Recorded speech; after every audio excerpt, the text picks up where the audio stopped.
Page 4.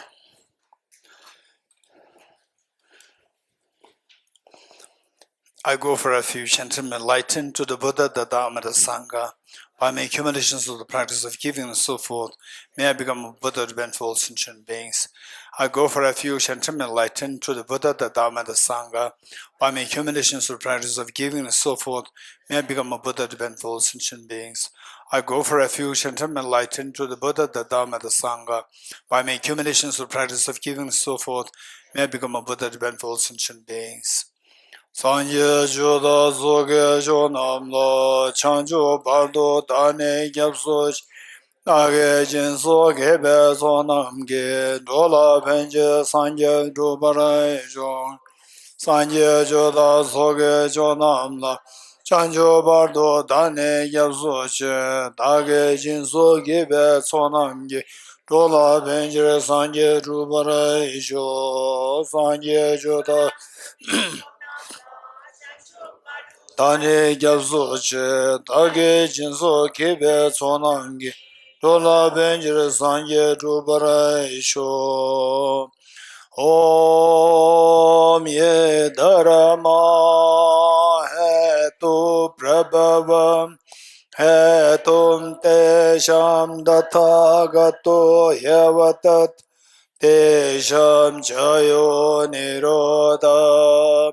Eva vati mahashramanaye svaha. Om ye dharma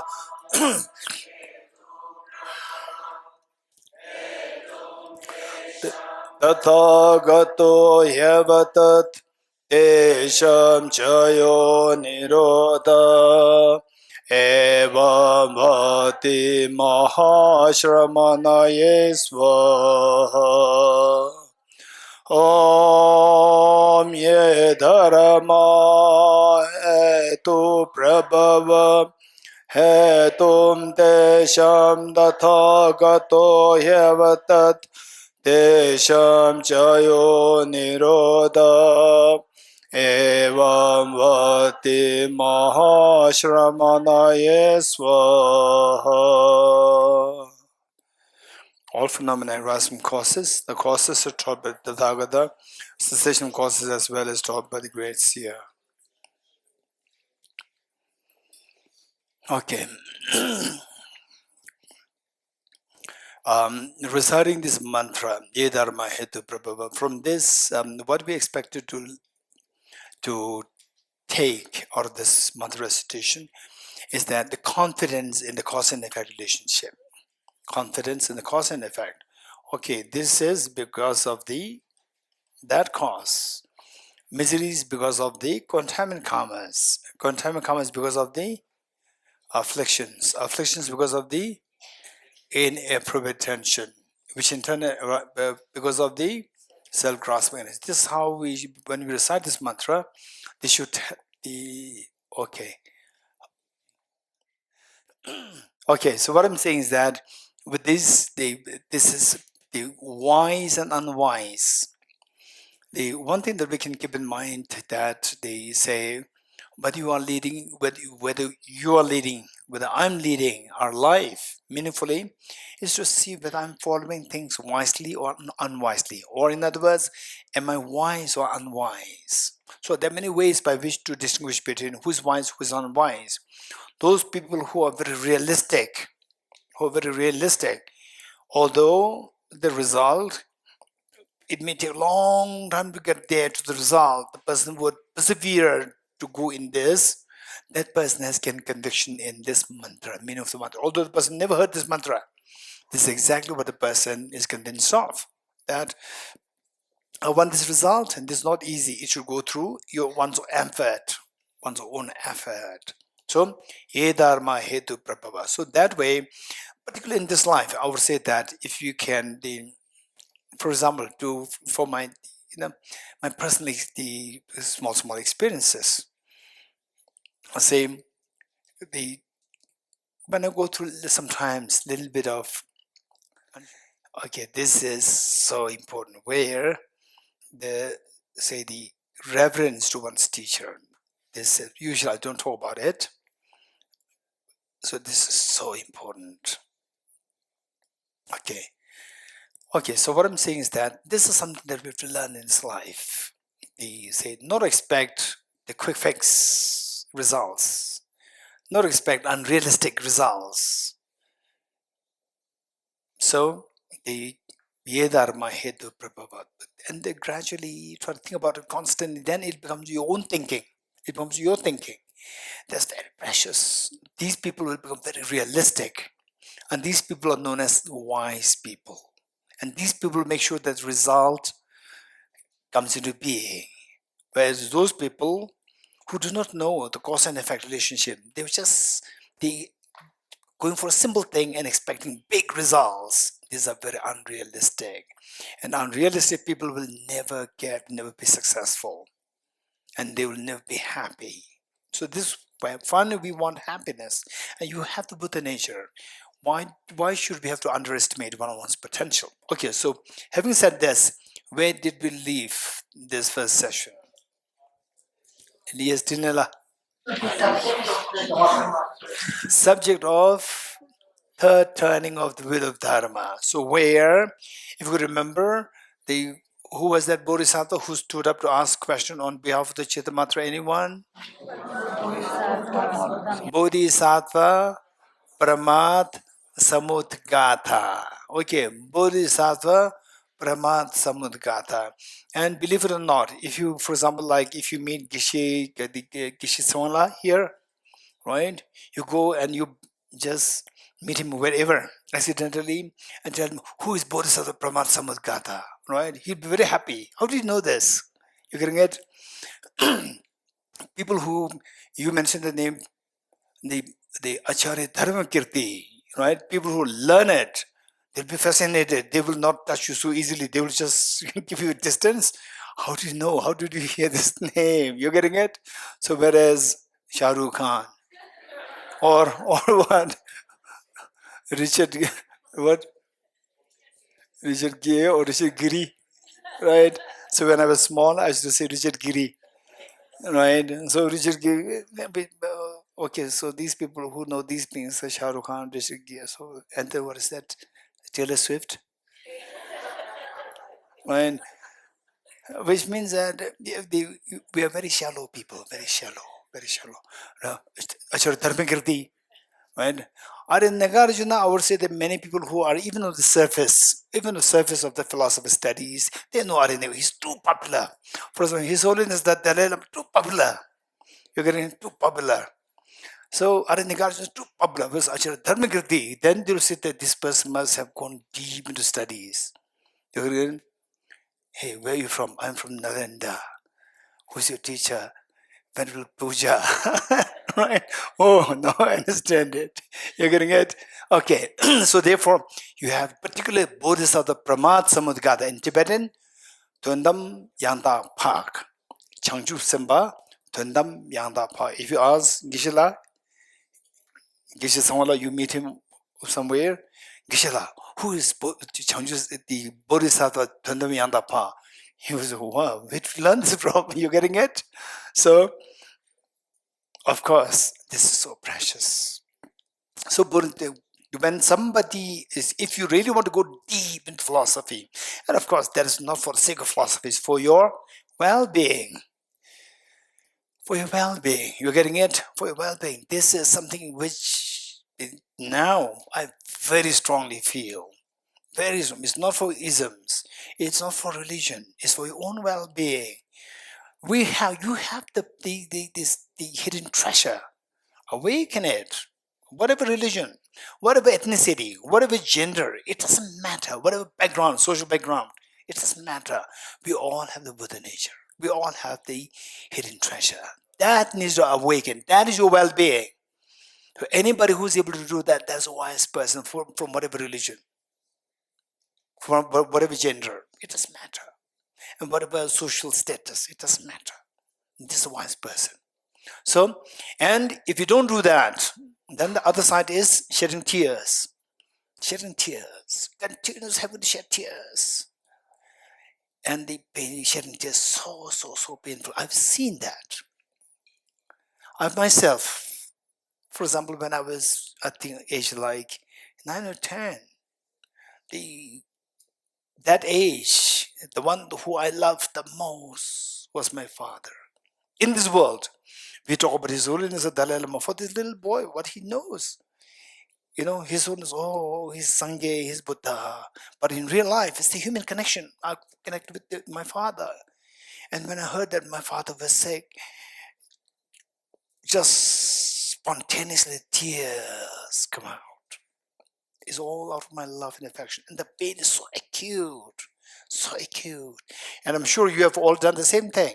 That when I was with my father, during a few days holiday, he did not have the opportunity, he did not have the facility or the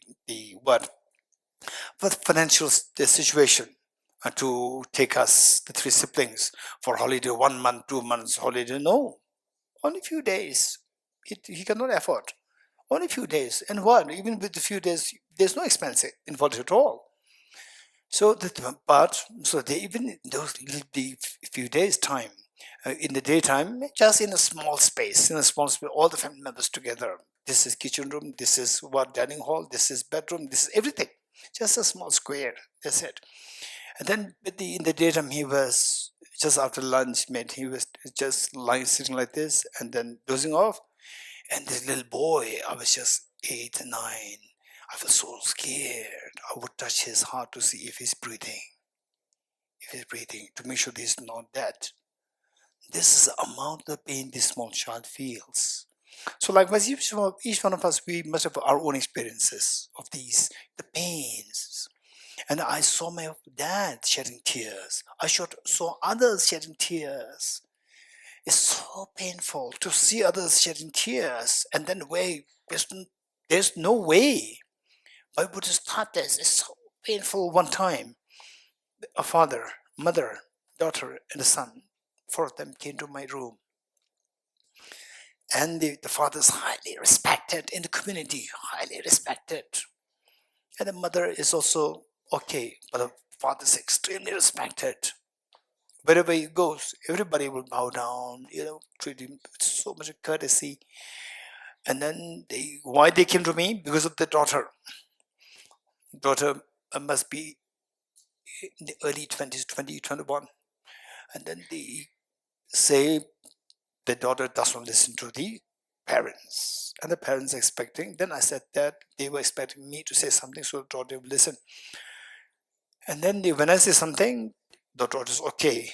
It's not going, but it's okay. But when the father said something, the daughter screamed, said that, "Shut up." My heart just sank. The daughter telling the father, who is so respected everywhere, the daughter said, "Shut up," in front of me, an outsider. The father was totally helpless, and I'm outsider. I cannot say anything strong to her. If I say something, the two parents will feel hurt. I could not do anything. The mother could not do anything, and the father was shedding tears, totally helpless. Why? He's saying for the daughter. He's saying for the daughter, to support the daughter. The daughter doesn't understand it, and shouting at the father, "Shut up." Father was totally helpless. Now, the final hope lies in this man. This man is also helpless. Now, in front of him, she dares to say such thing. And the father was shedding tears. I could see the pain of the gravity of the pain of the father. So these are things people have to go through. We all have to go through. There's one with the other. We have to go through these things. Extremely sad. So when will these start? Oh, one day, when this girl will grow older, will become. No, still the pain, the seed of this pain is there. Not from this life, from the many past lives, is there. Anytime this father, otherwise extremely decent person, so respected, anytime this father he faces with a similar situation, this life, the future lives, again the pain will erupt. Volcano of the pain will erupt. This is a reality. So how can we stop these pains? These pains can manifest in the form of anxiety, stress, depression, and helplessness. And the sense of hopelessness can manifest in this form anytime within us. So this the modern education cannot help. These medicines cannot help. You have to do something to awaken your hidden treasure. You have to do something. I have to do something. You have to do something to awaken your hidden treasure. If you keep exploring outside, you will never get this hidden treasure out. When that is not out, you are dependent on external factors. When you depend on external factors, when the external factors is gone, again you will erupt. The volcano of the miseries will come to us. So those people who turn inside to retrieve the treasure inside, this is wise people. Those who go out to look for the happiness, these are the unwise people. So this is what we need to remember. So with this mind, because I see that there are many young people, I like to share this anecdote. These will just hit us. This message will hit you with this example. One man was looking for something under the street light. That made period. A man was looking for something under the street light. And another passerby sympathized with the person and said, "Sir, what are you looking for?" "I'm looking for the lost key." "Sir, can I help you?" He said, Yes, please, if you don't mind." And the person, the visitor was also, the passerby was also helping. And finally, the passerby could not find anything and asked, "Sir, are you sure that you lost the key here under the street light?" The man said, "No." "Where did you lose it?" He said, "I lost it in my house." "Why are you looking for here?" "Because in my house there's no light." Look, you lost your key in the house and looking for the lost key outside. You getting it? Happiness is not outside, the treasures inside. Hidden treasures inside. Those people who is wise, who's looking for the lost key, lost in the house, and looking for this wise key under the street light, is that wise or unwise? Extremely unwise. And those people who look for external factors all the time for happiness, these are the looking for the lost key, lost in house, and looking for the lost key under the street light. And each one of us, we fall in this category. You're getting it? It's not that person, it's us, each one of us. And if you laugh, it should be, we are the ones. You're getting it? So therefore, this is something which is so important. We have to look for the lost key inside, the real treasures. This is good news. This is good news, that the hidden treasure is within yourself. It's nowhere outside, is it? Within us.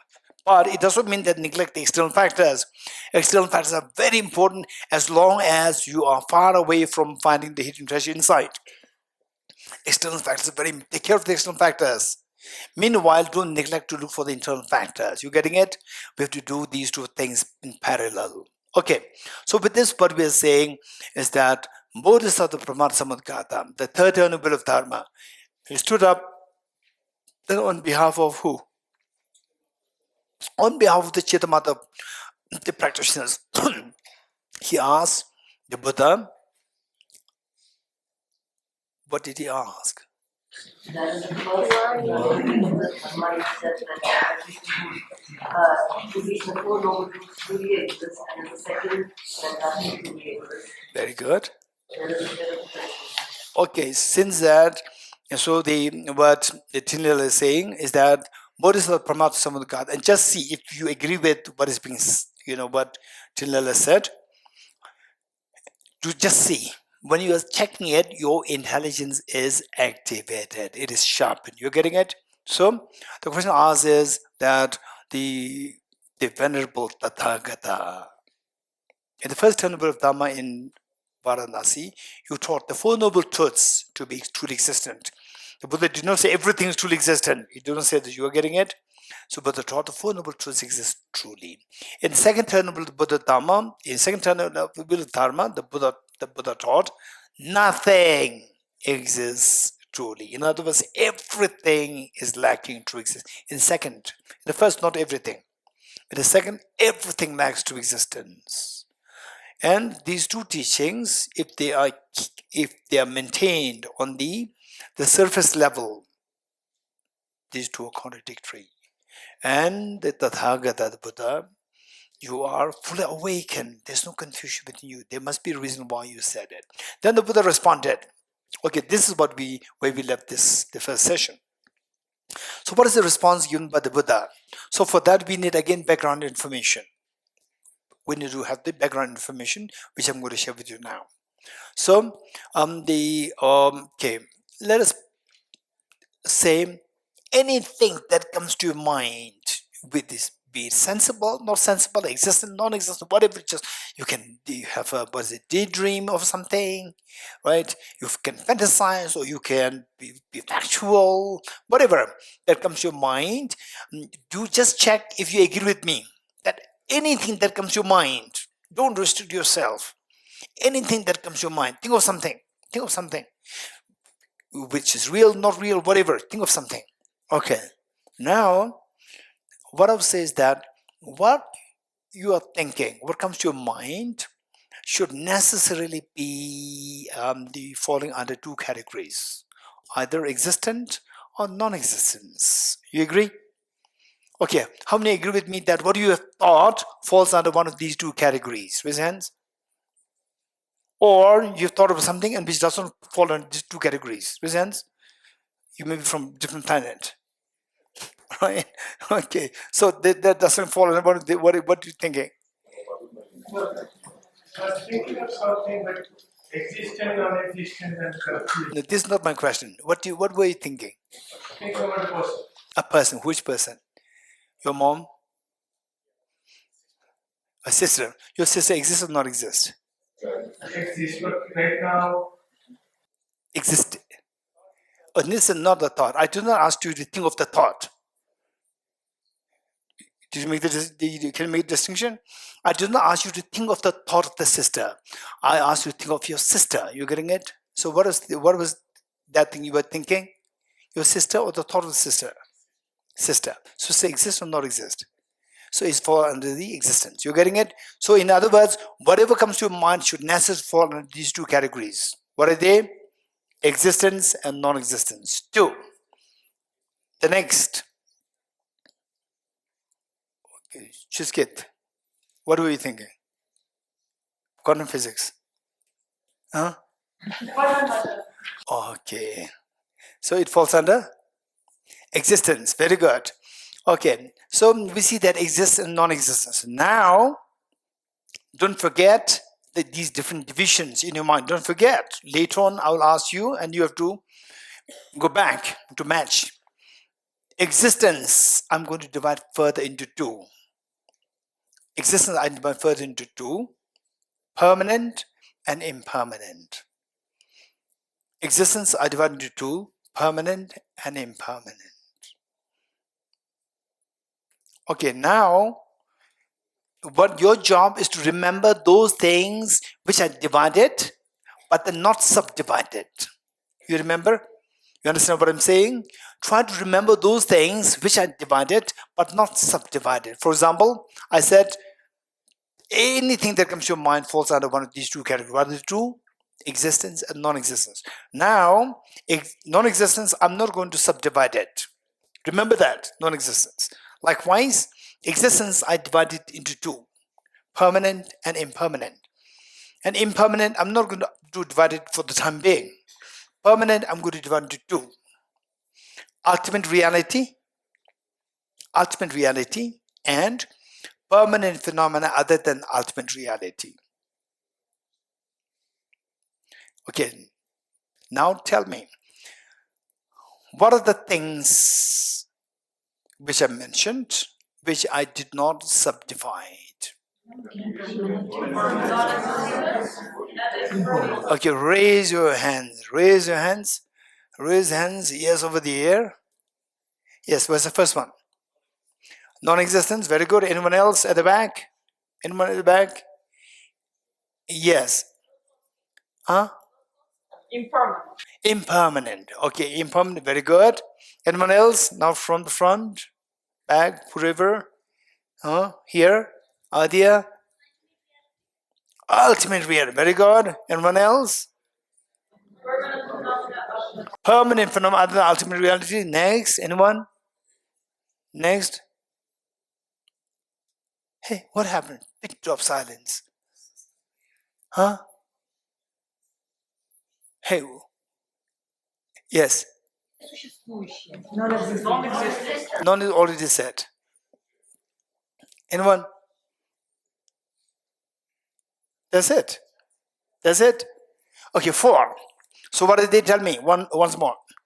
Non-existence, impermanent phenomena, ultimate reality, permanent phenomena other than ultimate reality. Don't forget it. If possible, make note of these. For the time being, particularly those people who have pretty good memory, you may think this is very easy. I can remember them. But later on, you'll get confused. You're getting it? If you note them down, that'll be very helpful. Okay, 4 of them. Now set of 4. Now next, don't forget this. The next set is known as the 3 natures.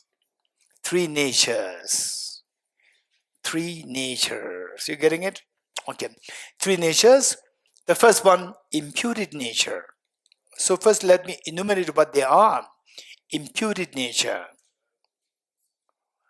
Number 2, other powered nature. / dependent nature. Or let's say, okay, there are several translations. Other powered nature, dependent / dependent nature / contingent nature, contingent. Other powered nature / dependent nature / contingent nature. So these are all synonymous. Why I'm giving these 3 different translation, the options is because that when you read other books, you may see different translations, you may get lost. So for you not to get lost. Okay, finally, thoroughly established nature. First, imputed nature. Second, other powered nature. Number 3, thoroughly established nature. Thoroughly established nature. Okay, there are 3 natures. On my right hand, 4 things. On my left hand, 3 natures. So our job is to say these 2, set of 4 and set of 3. Set of 4 on my right hand, set of 3 natures on my left hand. These 2 are actually synonymous. These 2 are same. But how same? We should be able to match them properly. How to match? First, let's talk about first let me explain the 3 natures. Well, what is meant by imputed nature? What is meant by other powered nature? What is meant by thoroughly established nature? Okay. So to understand this, the first let us explain the second one first. What is the second one? Other powered nature. Other powered nature. Other powered nature are those things which exist. Those things which exist by the power of other causes and conditions. Other powered nature. Those things which exist by the power of other causes and conditions. In other words, all impermanent phenomena fall under this category. All impermanent phenomena falls under this category. What is other powered nature? Things which exist by dependence, by the power of other causes and conditions. This is known as other powered nature. Okay, so of the impermanent nature, the impermanent and other powered nature, these are synonymous. Then what is number 3? Thoroughly established nature. Thoroughly established nature is the ultimate nature, ultimate truth or emptiness. Let's say ultimate truth. This is number 2, ultimate truth. Ultimate truth is referred to as the thoroughly established nature. What is left now? Imputed nature. Okay, so the imputed nature, those things, or those things that come to your mind, which exist by the power of your, just by the power of your thought. Just by the power of your thought. For example, let's say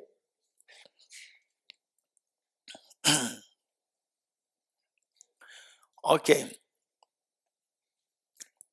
Tell me if the statement is correct.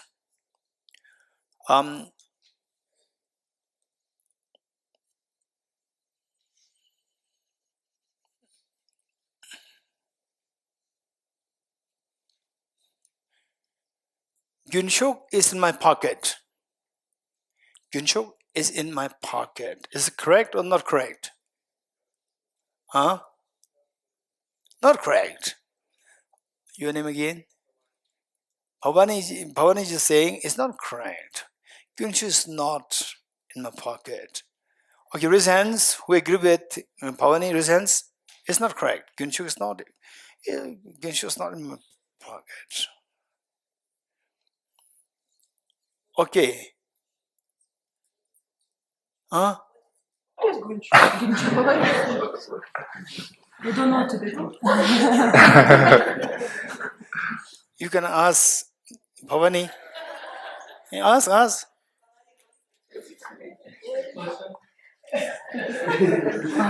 Which person? Okay. So, okay, look. We also try to gradually build a habit, build a tendency not to guess. You getting it? There are things which you can guess. There are things which you cannot guess. For example, like if I ask you guess what is the age of my father? Oh, you look like mid-50s, late 50s. Maybe your father is 75 or 80 or above 75. You can guess. But guess what is the age? What is the name of my father? Don't guess. It's a waste of your time. What's the name of my father? Don't guess. You're getting it? Don't guess. There are things which you can guess. There are things which you cannot guess. So therefore, Gyunchuk is in my pocket. Don't guess what is Gyunchuk. You have to ask what is Gyunchuk. What this girl, Aruna. What Aruna said, what Yangzama said. Like that, you have to ask, what is Gyunchuk? Don't guess. Gyunchuk may be apple. Or Gyunchuk may be chocolate. He likes chocolate. I don't like chocolate, by the way. Right? Because as he likes chocolate, people may bring more chocolates. Yeah, it once happened in Singapore. I give the example of cheesecake. And that evening, big cheesecake came. Thinking that I like cheesecake. I don't like cheesecake. I know that many people like cheese. Therefore, I give the example. They thought that I like cheesecake. Okay, so what I'm saying is that Gyunchuk is in my pocket. Unless you know what Gyunchuk is, you cannot say this statement is correct or not correct. How many agree with me? Raise hands. Good. Okay, so now say Gyunchuk is the highly realized being. Highly realized being who saw emptiness, ultimate reality directly. You're getting it? And that person is not in my pocket, of course. My pocket is empty. It doesn't anything. So this is a wrong statement. You're getting it? It's a wrong. What is Gyunchuk in my pocket? What is that? It's just pure imagination. Pure imagination. Imputed nature. Imputed meaning something just what your mind imputes, not substantially there. Nothing substance there, something that comes by the power of your mind. What your mind thinks, that's it. That is known as the imputed nature. Okay, how many of you understood now the three natures? Minimum like 60%. How many understood the three natures? Minimum 60%. Okay, good. Now our job is to match the two things, set of four and set of three. Set of three natures and the four things. What are the four things that I was talking about? Non-existence, impermanent phenomena, ultimate reality, permanent phenomena other than ultimate reality 4 versus the three natures. Now we have to match the two because overall speaking, these two are synonymous. So we have to match them. So from this, they say of the set of three natures, what is the second one? Thoroughly established nature. So thoroughly established nature, and from the set of four, what do you see the two can match from other power of nature from the set of three, and from the set of four, which matches well from the set of four? Ultimate reality. Impermanent. Rimbila? Okay. Rimbila said, I'm going to have a headache. Rimbila is making me a headache for NMZ1. Okay, my question is, from the set of three natures, other powered nature, it matches with which of the four instead of four? Prayer.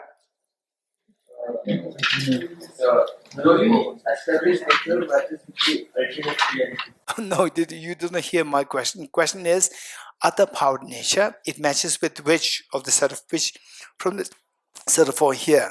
So people the young one. Impermanent. Impermanent. Very good. Thank you. You made my day. Okay. You must. Thank you. Otherwise, I don't know how I'm going to walk. Right. So Rimpila made me a headache. Okay. Okay, good. So from the same other powered nature from the set of three matches with the impermanent from the set of four. Very good. So from the set of four, one is gone. Now, from the set of three, thoroughly established nature. Thoroughly established nature in set of three, it matches with what in the set of four? Ultimate reality, raise hands. Very good. Okay. So now from the set of three natures, other powered nature is gone. And then thoroughly established nature is gone. What is left? Impure nature is left. Okay, now you get a good clue. From the set of four, how many things are left? Two. What are they? Non-existence and Ultimate reality. permanent phenomena other than ultimate. Two things are left, and from the set of three, only one is left. So these two things will go into the one. What is that one? Impure nature. You're getting it? So these two things, what are two things from the set of four? Non-existence and permanent phenomena other than ultimate reality. These two things go into the impure nature in the set of three. You getting it? Okay, so this is how we match the two things. So now the three things, the four things, set of four things which I explained, this is just for you to understand things very easily. Now, once you understand this, we have to deal with the three natures. In order for us to understand three natures, I explained the four things. Now you know what the three natures are. First, let me say, what is other powered nature? What comes to your mind? Other powered nature.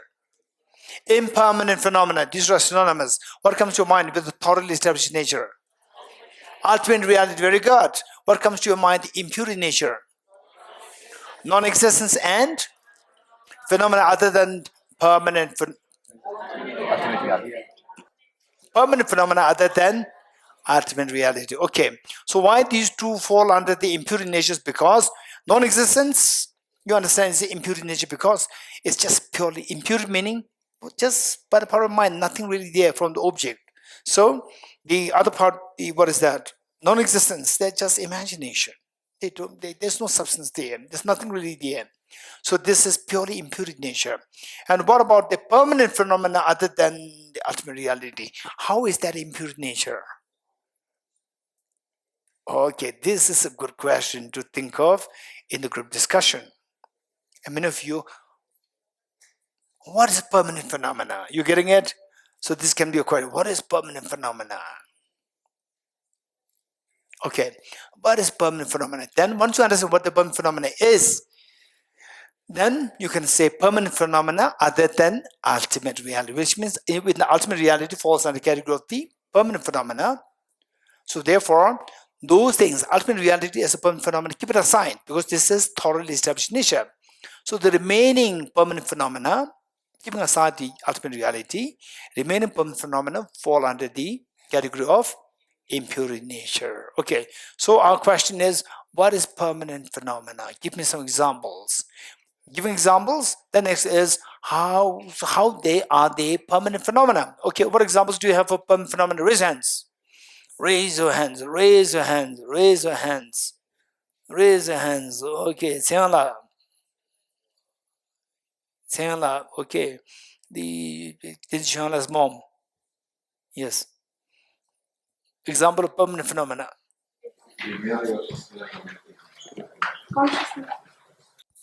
Example of permanent phenomena. If you don't give, then your daughter will give the answer. Huh? Consciousness. Okay. Anyone else? You raise hands, raise hands, raise hands, raise hands, raise hands. The gentleman here, red shirt. Time and space. Time and space. Time and space. Okay, time I'm not too sure. But space, yeah. I'm not saying yes. I'm saying yes. You're getting it? Space, I said yes. I didn't say yes. I didn't say no. I said yes. There's a reason. Anyone else? Yes. Wow. Yes.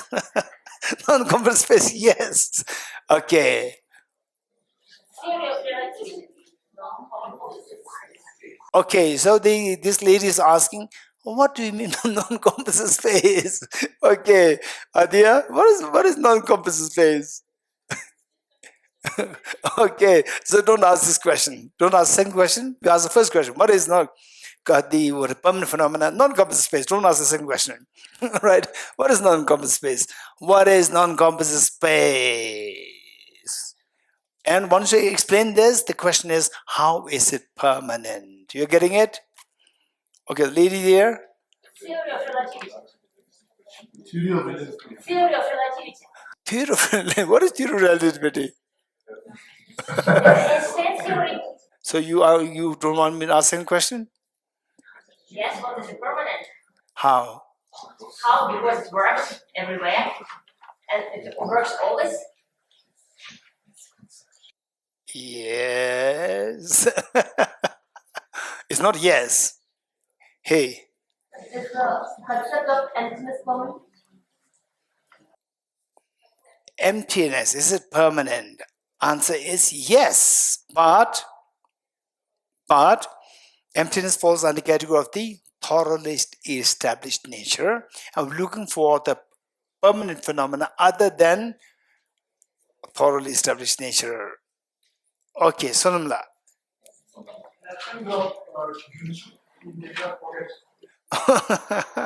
Make it easy. Don't make it complicated. He said, absence of Gyunshu in my pocket. No, it says something easy. Don't make it complicated. Answer is correct. Give me some easy example.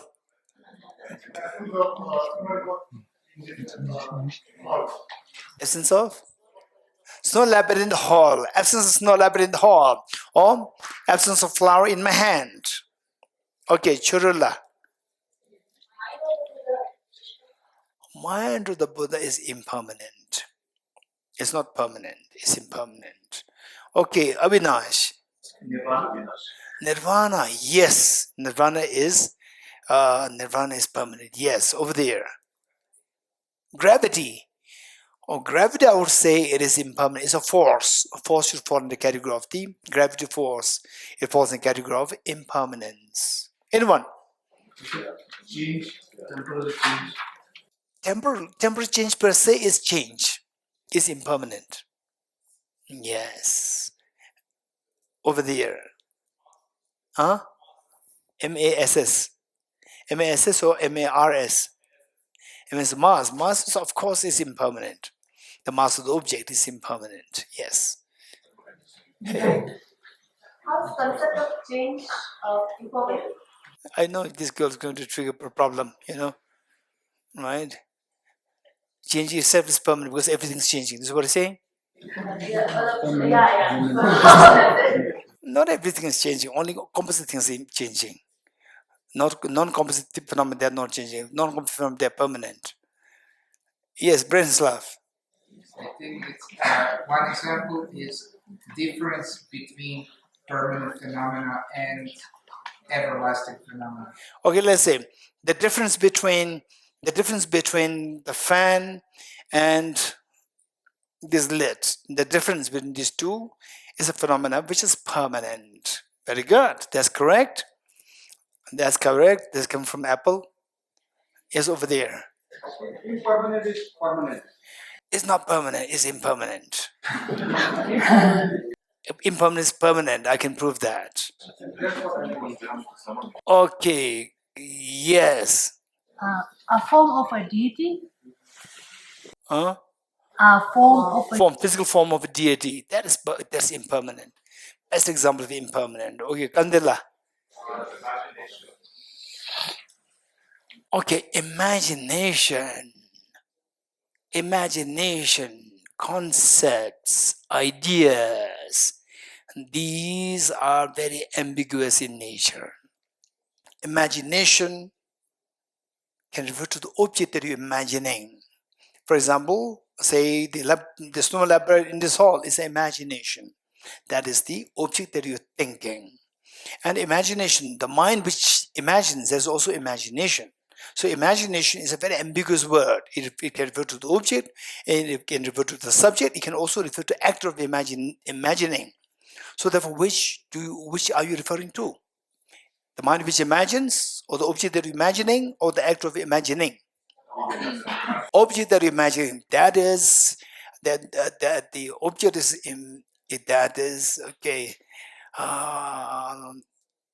For example, let's say, Kandila, you are imagining your brother. Your brother is the object of your imagination. Does it exist or not? He exists. Your brother exists. He's in South India. He exists. You're getting it? Your imagination of brother in this hall. Imagination of your brother in this hall, that's a pure imagination. You're getting it? It's pure imagination. That is non-existent. It's changing or not changing? Not changing. How not? Now you can stop imagining. It disappears. It changes? No. Earlier, you imagination was there, then it disappeared. It changes. So the imagination of your brother in this hall is impermanent. Okay, we check with your mom and dad. Right? And give me the answer later. You're getting it? This is a very serious question. You're getting it? Okay, over here. Прекращение страданий. Cessation of suffering. Cessation of suffering. Okay, that's the answer is 100% yes. Correct. Thank you. Over there. There was an example between about similar differences between A and B. How about similarities? Similarities between A and B. Egg and? A and B, one object and another. The difference between A and B is permanent. Similarities between A and B should also be permanent. Is what I'm saying? Okay. I'm not going to comment on this. Just listen to this. Let me say this one more. I'm paraphrasing Julia. What she's saying is in the first place, what the Branislav said is the difference between A and B. The difference between A and B, phenomenon of difference. Okay, phenomena known as the difference between the A and B. Okay. So what we said is permanent. You're getting it? Then Julia is saying there are differences as well as there are similarities. For example, let's say this candy and this lid. There are many differences. There are also many similarities. Both are made of atoms, similar. Both are similar in being made of atoms. Both are similar in being impermanent. There are many qualities which we share between these two. Similarities are there. Difference also there. This is something which we can eat. You cannot eat this. You're getting it? And this is made of clay, and this is made of the plants. So there are differences and there are similarities. So difference between these two, if that is permanent, similarities between the two is permanent or impermanent. What do you think? Anyone? What do you think? Impermanent. Because they can change Even the similarities can change. Okay, that's interesting. Okay, the gentleman over there. Okay, here. I believe that both differences and similarities can change over time. Like crayon becomes a diamond over 1,000 years, Yes. right? So everything is changing. So I don't think Not everything changes. I think that difference. Only composite things change. The Buddha said all composite things are impermanent. Buddha didn't say everything is impermanent. You getting it? So since the two objects are composite things, Yes. then there are similarities now. We're not talking about the two. We are not talking about the two objects. We're talking about the difference between the two objects. Yes, but the difference now and the difference 10,000 years ago Okay, difference between the two objects. Are these two objects or not? is impermanent. I believe the difference between two objects is impermanent. Is impermanent. Okay. So then the best thing is you argue with Brinslav. Yes, yes. Yes. Chila, is our dream same as imagination? Okay, that's a good question. Again, the dream and imagination, are these the same or not? The dream happens when you fall asleep, and imagination can happen inside sleep, outside sleep, both. No, the answer you gave is dream permanent or Is dream permanent, impermanent? So you give the question directly, right? Is the dream permanent, impermanent? Okay, anyone? Dream is permanent, impermanent? Okay, let me ask the physicist. Is impermanent? Why? It always, are you sure? Say, I dreamt of being myself a Buddha, right? Imperfect Buddha. Buddha means to be perfect, but I dreamt of myself as an imperfect Buddha. You getting it? So, imperfect Buddha, is it impermanent or not? Okay, let's listen. Our physicist is saying that imperfect Buddha is impermanent. How many agree with a physicist? Imperfect Buddha is impermanent. Okay, impermanent Buddha is permanent. Okay, impermanent Buddha, I never heard about this. I don't know. Okay, permanent, impermanent should necessarily exist. It should be existent. Impermanent Buddha, does it exist or not? It doesn't exist. Therefore, it is not permanent, no impermanent. You getting it? Okay, now the dream. Dream, is it permanent, impermanent? This big question. Dream exists. Hey, dream exists, non-existent. How many had pleasant dreams in your life? Raise hands. How many pleasant dreams you had? Exist, not exist? Exist. Dreams exist. Okay, I know what she's thinking. Right? Because the dream, the contents of the dream in the dream. So this is where the language can be very confusing at times. I said imagination. Imagination, there's ambiguity there in the usage of this word. Imagination can refer to the object of the imagination, can refer to the subject which it imagines, can refer to the act of imagining. Likewise, dream. Dream is the content of the dream, is also dream. Oh, I dreamt of myself being my dad already passed away. Oh, I dreamt of being my dad with me in this beautiful space. My dad in this space came my dream, but it was not real. But the dreamy mind, that is real, that exists. So when you say dream, you should be very precise. Object of the dream, the content of the dream, or the mind which dreams? Which one? like yesterday I saw myself in that dream, but I wasn't this Form? Yeah, I wasn't in this form. I was something else, someone else, and I don't know if that. I know what is that. Someone else. I know. You're like His Holiness. No, it was. But I don't remember. But it was not me. That's it. So. And like, is that permanent? I mean, is that something that I that the content of that dream or the dreaming mind? Content of the dream. The content of the dream, is that permanent, impermanent?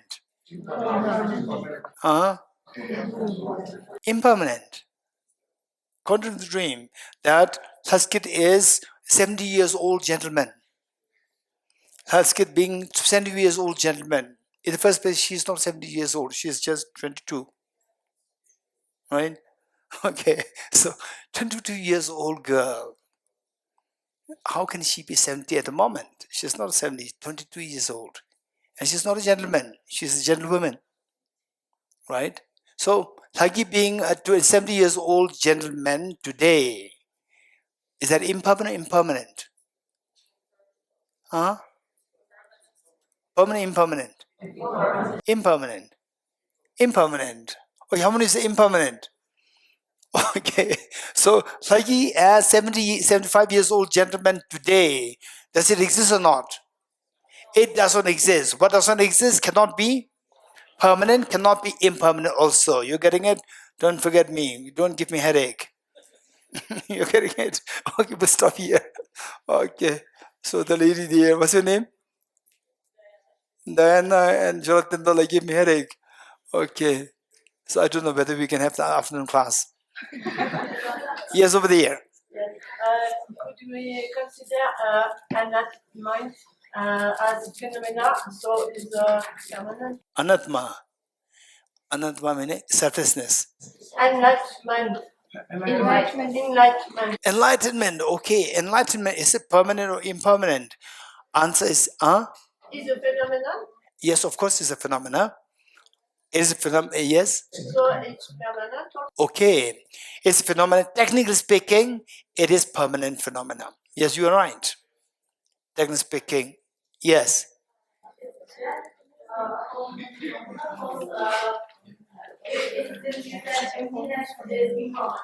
Who said it? Don't leave this hall till you say that. Don't leave this hall till you're able to say that. Kishila did not say that. Right? Otherwise, look, this is very dangerous. Then the Shenzhen, she'll go out, oh, amazing retreat, we were positive. What is that? Permanent, impermanent, three natures, amazing. Wow, that's amazing. So what do you learn? We learn emptiness, impermanent, right? Who taught you that? Geshe Dorji Damdul taught me, right? Okay. Okay, death is a permanent, impermanent. Answer is a permanent phenomenon. Okay, 2. Yes. 5 mental factors.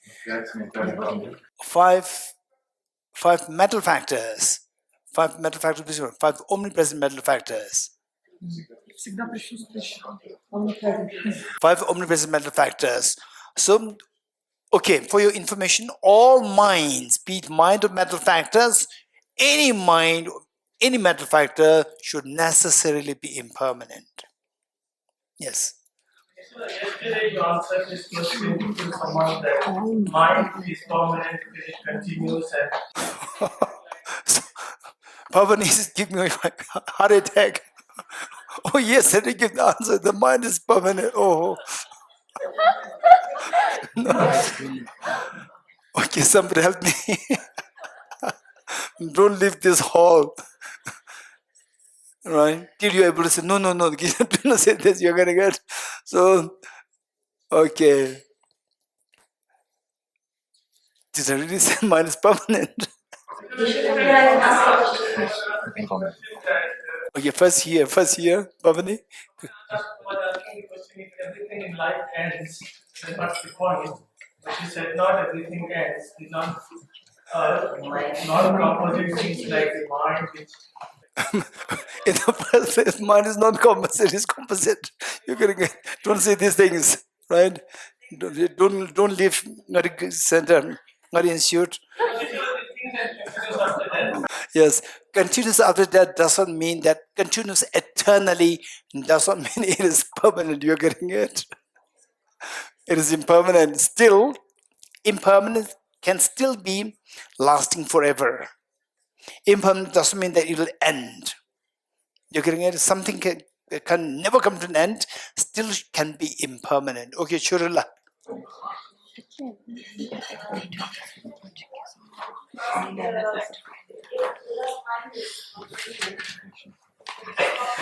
Buddha's mind is a mind.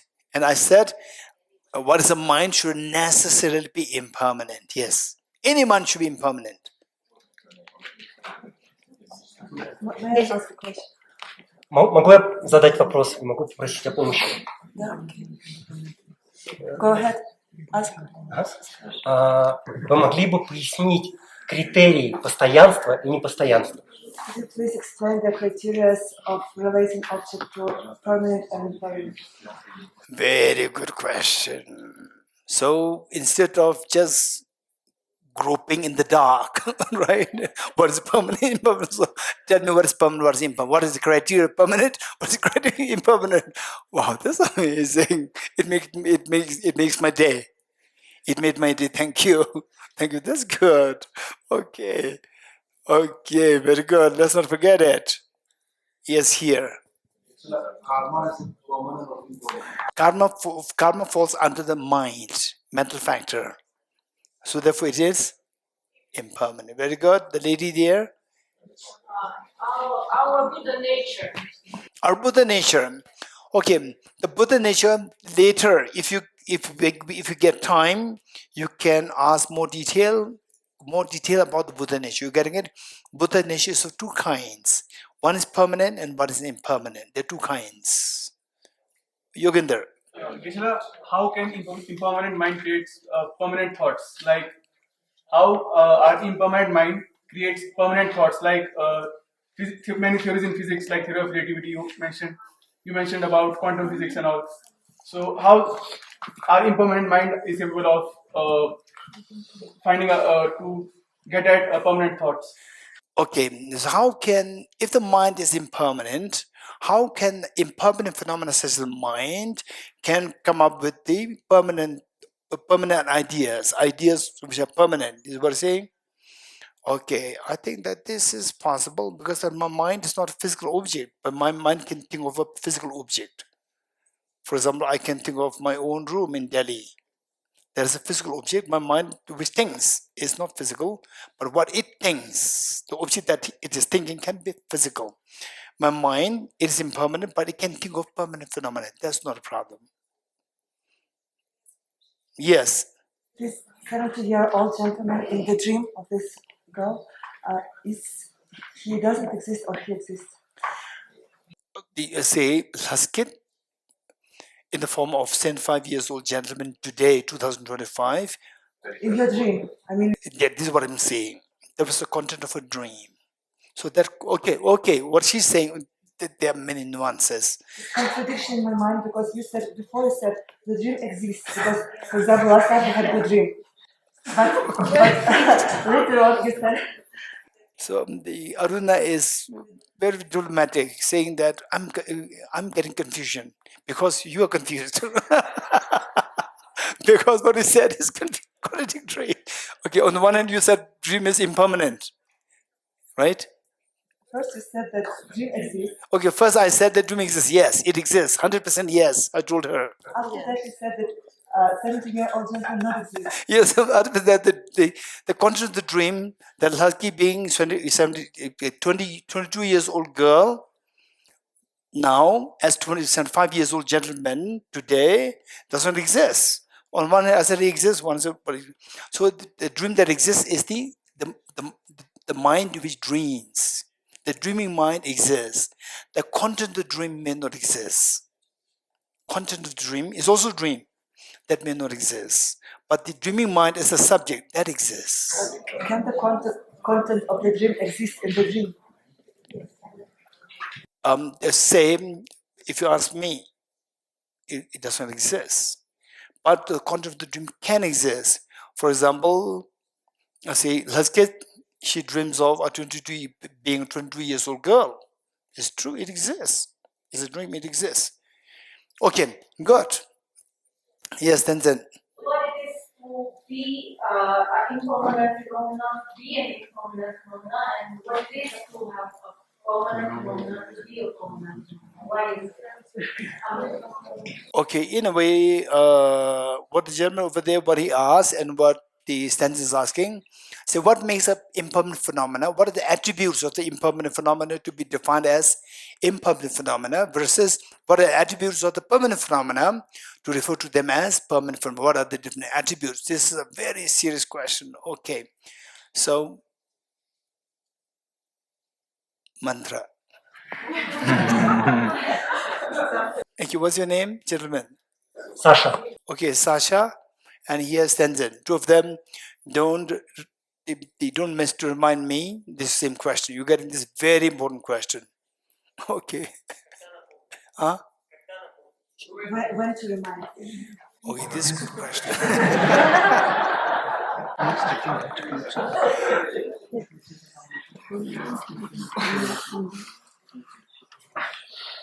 Okay, what I may say is that the afternoon group discussion. Okay, afternoon group discussion, or in between now and 3 o'clock, there's a gap. There's a time gap. So you discuss with others. And then the afternoon session, I will ask you, what answer did you get from others? A quick question, a really quick question. When you're talking about mind, are you talking about soul? Like, okay, when I say mind, do I mean the soul? yeah, like, Do I mean so soul and mind? In other words, do the mind and soul, are these two one or different? This question. yeah, like, yeah. Okay, this is a very important thing that we remember. Okay, first, soul and mind, both are English words. Both are English words. So we borrow these words from English, from a different country. And then the concept that we are trying to convey is a Buddhist concept, or at least from the Nalanda concepts. So these concepts were developed in Asia, in India. And now we're trying to convey these concepts in a language from another country. So we borrow these words, soul, consciousness, awareness, cognition, and so forth. So the point is that, what do you understand by soul? What do you understand by mind? You're getting it? This is what we need to remember. Now, what is important is that what I would like to say is that in a general context, whatever says is soul and mind are to be seen as two different things. Soul, generally speaking, soul, how the word is used in the Judeo-Christian background, Judeo-Christian community, in their culture, how this word is used is in the context which inclines towards something there within you which has three attributes: permanent, unitary, and independent.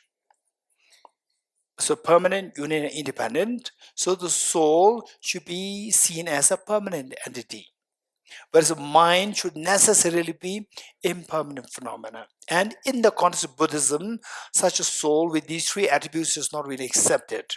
It's not accepted. But in the Christian context, or in the Jew context, or in the Muslim context, Islamic context, soul, is it permanent, unity, independent?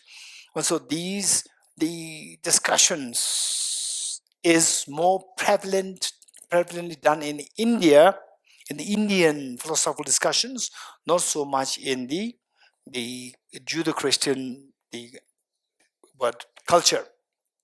But I would say that I don't know too about the Muslim scholars. About the Muslim scholars, for example, is the Sufi, for example, Rumi, and for example, Kabir. They are brilliant scholars. And then within the Christians, the Jewish, I never came in contact with the good scholars, and I would be very happy. There must be, of course, brilliant people born anywhere, in any religion, in any culture. So this is a reality.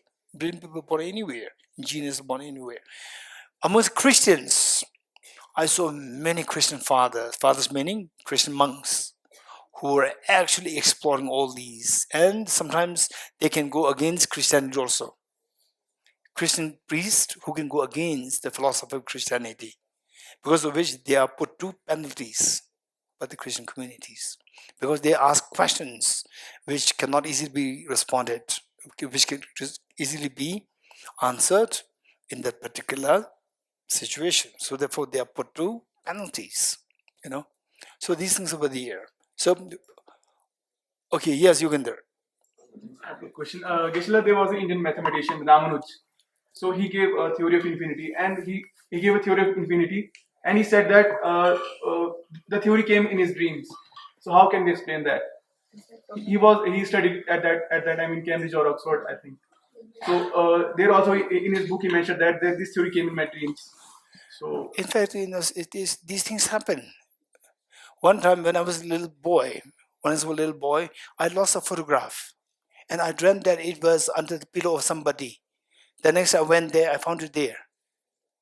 It's very true. This is to happen. You're getting it. So the contents of the dream is not that all the contents of dream are nonsense. This is not true. Some contents are nonsense, some contents are very good. I'll give you some examples of contents, nonsense contents of the dream. Of what? Nonsense contents, wrong contents of the dream. Right? I dreamt of this, it's very inauspicious. Don't roll like this. I dreamt very auspicious, I'm too excited, too feeling low. I dreamt of this, I'm so feeling low. So one day, somebody then sent me a WhatsApp message saying that I know the person. I know contact for the last few years. Suddenly that person said, which means that person wants to talk. So I said, touch the leg. And the person said me, I had a dream. Then I said, what's the dream? So he said that, please advise me in some business thing. Give me advice. So I'm not a businessman. He said that, no, Buddha directed me to you. So how? Then he said, I dreamt of asking, what should I do with my business? I was asking the Buddha. And the Buddha asked Geshe Dorji Damdul. You're getting it? So I told him that I'm so glad the Buddha directed you to me, not to somebody else. If the Buddha directed you to somebody else, I can say that this dream is just nonsense, right? Then you may feel so offensive, you will be against me. But it's me, so I can say it's nonsense. You're getting it? So therefore, it's nonsense. Because I'm not expert in business. He's better. You're getting it? And the Buddha directed, it's not the Buddha directed, Dream Buddha directed. Dream Buddha does not exist. You're getting it? This is nonsense. So I said it's nonsense. I'm glad it's me, not somebody else. You're getting it? But some dreams can be very prophetic. Prophetic dreams can be 1 out of 10,000. 9,999 dreams, the contents are not true. Okay, Noriangla. Okay, what is non-common space? Okay, Gade. Okay, we'll do this later. Deyata Om Gade Paragate Arasamgate Bodhisvatyata Om Gate Paragate Arasamgate Bodhisvatyata Om Gate Paragate Parasamgate Bodhisvaha.